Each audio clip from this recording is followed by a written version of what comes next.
हर हर महादेव दोस्तों। 15 अगस्त 2025 भाद्रपद शुक्रवार सप्तमी तिथि के दिन एक हल्दी दीपक से कर लेना यह एक उपाय होगी। हर मनोकामना पूरी मिलेगी, सभी दोषों से मुक्ति, इतना धन आएगा कि संभाले नहीं संभलेगा। भगवान हनुमान जी के आशीर्वाद से पूरे साल धन बरसता रहेगा। दोस्तों, जैसा कि आप सभी लोग जानते हैं कि 15 अगस्त को भाद्रपद शुक्रवार सप्तमी तिथि पड़ रहा है, इसीलिए यह दिन बहुत ही खास है। क्योंकि देखिए दोस्तों, गुरुजी ने कहा है कि जब भी भाद्रपद शुक्रवार सप्तमी तिथि पड़े तो आपको सिर्फ और सिर्फ एक हल्दी दीपक वाला उपाय करना चाहिए। यह उपाय इतना खास है कि अगर आपने सही मुहूर्त पर सही क्रिया अनुसार एक हल्दी दीपक वाला उपाय कर लिया, जो प्राचीन काल के समय का महा उपाय है, तो मान के चलिए दोस्तों, भगवान हनुमान जी के आशीर्वाद से आपके जीवन का कितना ही बड़ा दुख हो, उससे आपको मुक्ति मिल जाएगी।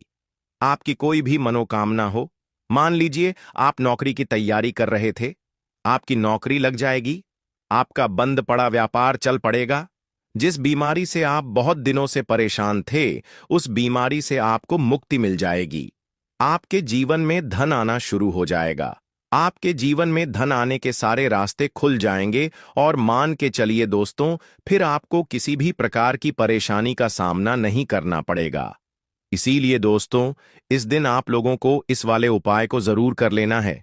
भले ही आपने पूरे साल भर इस उपाय को न किया हो, पर अगर आपने इस भाद्रपद शुक्रवार सप्तमी तिथि के दिन अगर इस वाले उपाय को कर लिया, तो आपको इस उपाय को करने का वह फल मिलेगा जिसकी आपने कभी कल्पना भी नहीं करी होगी। इसीलिए आप लोग इस एक हल्दी दीपक वाले उपाय को एक बार जरूर कर लेना, ताकि आप लोगों के हाथ से यह मौका ना जा सके और आपको इस उपाय को करने का फल मिल सके। दोस्तों, यह उपाय पंडित जी ने अपनी अभी की ही शिव महापुराण की कथा में बताया है, जो इस उपाय को आज हम आपको बहुत अच्छे से समझाने वाले हैं। इस वीडियो को देखने के बाद इस उपाय को समझने के लिए आपको कोई और वीडियो को देखने की जरूरत नहीं पड़ेगी। तो चलिए दोस्तों, उपाय को शुरू करते हैं। उससे पहले हे भगवान हनुमान, आपके इस वीडियो को जो भी लाइक और चैनल को सब्सक्राइब करें, उसके जीवन में कभी दुख दर्द मत आने देना। साथ ही साथ कमेंट बॉक्स में 5 ओम नमः शिवाय जरूर लिखें, ताकि भगवान हनुमान जी की कृपा आप सभी को प्राप्त हो सके।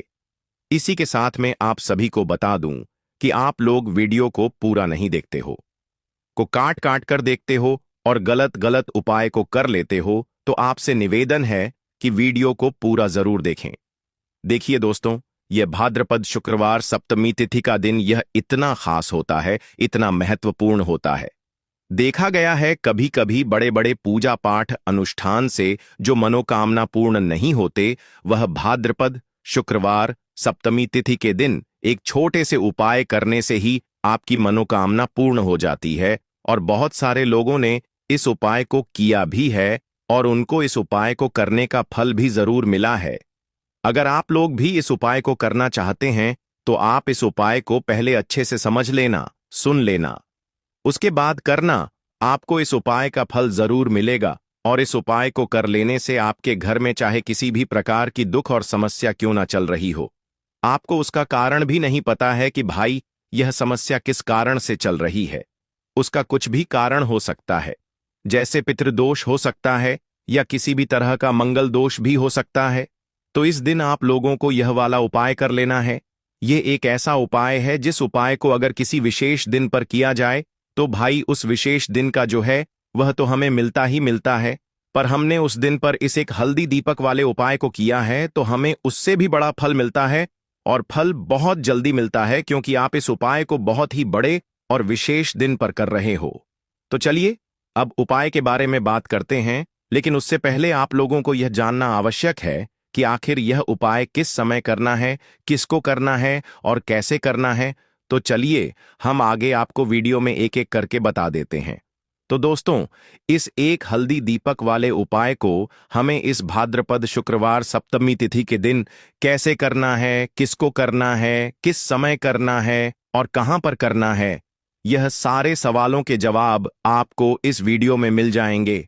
और जो यह वीडियो देखेगा भाई, उसको एक हल्दी दीपक वाला उपाय जरूर करना चाहिए, क्योंकि इस दिन शत्रुओं और किसी भी दोष, किसी भी बीमारी से मुक्ति पाने के लिए एक हल्दी दीपक का बहुत ही बड़ा और विशेष महत्व होता है।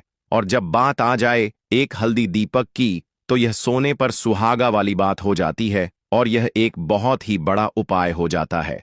अब दोस्तों, इस एक हल्दी दीपक वाले उपाय को आखिर करना किसको है? सबसे पहले हम लोग वह बात जान लेते हैं। तो देखो, घर की जो बड़ी माताएं बहनें होती हैं, उन माताओं बहनों में से कोई भी एक बड़ी माता बहन इस वाले उपाय को कर सकती है। और दोस्तों, अगर आप चाहें तो अपने घर में से सभी सदस्यों को भी इस उपाय को करवा सकते हैं। अगर किसी व्यक्ति की खुद की कोई मनोकामना है, खुद की कोई दुख और परेशानी है जो कि वह अपने लिए ही करना चाहता है, इस वाले उपाय को तो वह खुद अपने लिए भी कर सकता है। बाकी अगर कोई घर में से ऐसा है जो कि अपने पूरे घर परिवार की सुख और शांति के लिए यह वाला उपाय करना चाहता है, तो भाई वह भी कर सकता है। उसमें भी कोई दिक्कत वाली बात नहीं है। कहने का मतलब यह है कि इस उपाय को हर एक सदस्य भी कर सकता है और पूरे घर परिवार के सदस्य के लिए घर की बड़ी माताओं बहनों में से कोई एक माता बहन भी कर सकती है। माताएं बहनें अगर घर में उपस्थित ना हो या वह यह वाला उपाय ना कर पा रही हो, तो फिर घर का कोई बड़ा सदस्य भी इस एक हल्दी दीपक वाले उपाय को कर सकता है, चाहे फिर वह पुरुष ही क्यों ना हो। उसमें कोई भी दिक्कत वाली बात नहीं है। अब दोस्तों, एक हल्दी दीपक वाले उपाय को हमें करना कहां पर है? देखो, इस उपाय को हमें मंदिर में ही करना है। बहुत सारे लोग प्रश्न करते हैं, हर एक उपाय को करते समय क्या हम इस उपाय को घर पर या मंदिर में कर सकते हैं? देखो, तो इस वाले उपाय को आप मंदिर पर करोगे तो अच्छा रहेगा, घर में नहीं करना है इस वाले उपाय को। उसके बाद में दोस्तों, जो अगला प्रश्न निकल कर आता है वह यह आता है इस उपाय को लेकर कि आखिर इस उपाय को हमें किस समय करना है, सुबह के समय करना है कि शाम के समय करना है? तो देखो, इस वाले उपाय को आप लोग सुबह के समय भी कर सकते हो और शाम के समय प्रदोष काल में भी कर सकते हो। अब अगर आप पूछो कि भाई साहब, सबसे उत्तम समय कौन सा रहेगा इस एक हल्दी दीपक वाले उपाय को करने का, तो हम आपसे बस यही कहेंगे कि इस उपाय को आप शाम के समय करेंगे तो ज्यादा बेहतर होगा, क्योंकि भाद्रपद शुक्रवार सप्तमी तिथि का दिन है और इस दिन प्रदोष काल के बहुत महत्व होता है। बाकी अगर सुबह के समय भी करेंगे तो भी अच्छा होगा, उसमें कोई भी दिक्कत वाली बात नहीं है। तो अब दोस्तों, जो अगली सबसे बड़ी और महत्वपूर्ण बात आती है वह यह आती है कि सुबह अगर हम उपाय को करेंगे तो हमें कितने बजे से लेकर कितने बजे तक के बीच में करना है, और शाम के समय प्रदोष काल में करेंगे तो हमें कितने बजे से लेकर कितने बजे के बीच में करना है। तो देखो, सुबह जितनी जल्दी हो सके आप उपाय को करने की कोशिश करना। बाकी अगर किसी कारणवश लेट भी हो जाओ, थोड़ी देर भी हो जाए तो देखो, सुबह जितनी जल्दी हो सके आप उपाय को करने की कोशिश करना। बाकी अगर किसी कारणवश लेट भी हो जाओ, थोड़ी देर भी हो जाए, तो 10 या 11 बजे तक भी आप उपाय कर लेना, पर 12 बजे से ज्यादा देरी ना हो। ठीक है, इस बात का ध्यान रखना। उसके बाद में दोस्तों, अगर शाम के समय प्रदोष काल की बात करें, प्रदोष काल का जो समय है होता है वह शाम के 6 बजे से शुरू हो जाता है। मतलब शाम के 6 बजे से लेकर 7 बजे के बीच का जो समय होता है, यह समय प्रदोष काल का समय होता है। इस उपाय को 7 बजे या 8 बजे के बीच में भी कर सकते हो। मतलब शाम के 6 बजे से रात 8 बजे के बीच में आप कभी भी इस वाले उपाय को कर सकते हो, उसमें कोई भी दिक्कत वाली बात नहीं है।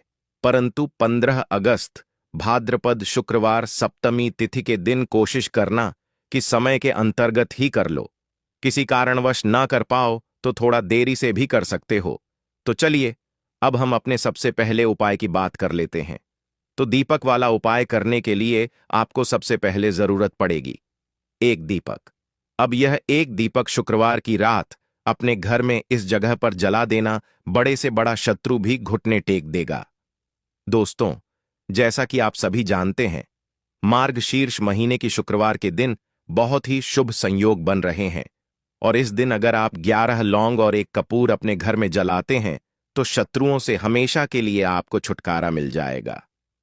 अब देखिए, किसी भी व्यक्ति के जीवन में जब शत्रु से परेशान करते हैं तो वह व्यक्ति अपने जीवन में दुखों से बहुत परेशान हो जाता है।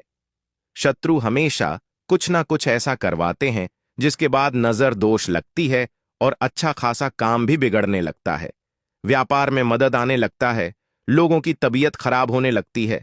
जरूरी नहीं है कि सामने वाला व्यक्ति जैसा दिखता है वैसा हो, देखिए, बहुत सारे लोग हैं जो बहुत अच्छे होते हैं, है ना? लेकिन कुछ लोग ऐसे होते हैं जो कब आपके शत्रु बन जाते हैं, आपको खुद भी पता नहीं चलता है। एक तो वह शत्रु होते हैं जो सामने से सीधे सीधे हम पर वार करते हैं, है ना? एक शत्रु ऐसे भी होते हैं जो कि पीठ पीछे कुछ होते हैं और सामने से कुछ होते हैं, है ना? नाना। तो ऐसे शत्रु होते हैं गुप्त शत्रु, और ऐसे शत्रुओं से हमेशा आपको बचकर रहने की जरूरत होती है। आप अपने शत्रुओं को शांत भी कर सकते हैं, और इस उपाय को करने से आपको शत्रुओं से छुटकारा भी मिल जाएगा। लौंग जो होती है, यह शिविर शक्ति का स्वरूप होती है, और आप सभी जानते हैं कि महादेव जिसके साथ हो ना, साक्षात काल भी आकर उसका कुछ बिगाड़ नहीं पाता है। अच्छा, शुक्रवार का जो दिन होता है, यह इतना उत्तम होता है कि आप इस दिन अपने पितरों को प्रसन्न कर सकते हैं, धन प्राप्ति के लिए उपाय कर सकते हैं और शत्रुओं से भी छुटकारा पा लेते हैं। जब 11 लौंग का उपाय और 1 कपूर का उपाय अपने घर पर करते हैं तो बात कर लेते हैं। सबसे पहले उपाय की, जो कि पितरों को प्रसन्न करने के लिए है। देखिए, पितृ जब किसी से नाराज हो जाते हैं ना, तो उस व्यक्ति के जीवन में बीमारियां, दुख, धन की समस्याएं लगातार बढ़ती हैं। तो कोशिश करें कि हमेशा अमावस के दिन आप अपने पितरों को प्रसन्न करने के लिए उपाय करें। अच्छा, पितृदोष अगर घर में जरा सा भी होता है ना, तो सबसे ज्यादा कष्ट जो आता है वह बच्चों के जीवन पर आता है। बच्चों का मन पढ़ाई में नहीं लगता है, उन्हें आसानी से जीवन में सफलता नहीं मिलती है। बहुत सारे लोगों के यहाँ संतान को लेकर बहुत समस्याएं होती हैं कि संतान नहीं हो रही है ना? तो पितरों को प्रसन्न करने के लिए आपको इस दिन क्या करना है कि सूर्य भगवान को अर्घ देना है। तो थोड़ा सा तांबे का लोटा अगर हो तो तांबे के लोटे में जल भर लें, वरना किसी भी लोटे में आप जल लें। उसके अंदर आपको क्या करना है, थोड़े से अक्षत के दाने डालने हैं, थोड़े से चावल के दाने, थोड़ी सी किसरी डाल लें। अगर लाल फूल है तो लाल फूल डाल लें और सूर्य भगवान को अर्घ दें। अगर भी आप जल चढ़ा देते हैं, अर्घ दे देते हैं, तब भी आपके घर से पितृदोष दूर होता है। तो जब भी आप शुक्रवार के दिन सूर्य भगवान को अर्घ देते हैं, इससे आपके पितृ प्रसन्न होते हैं।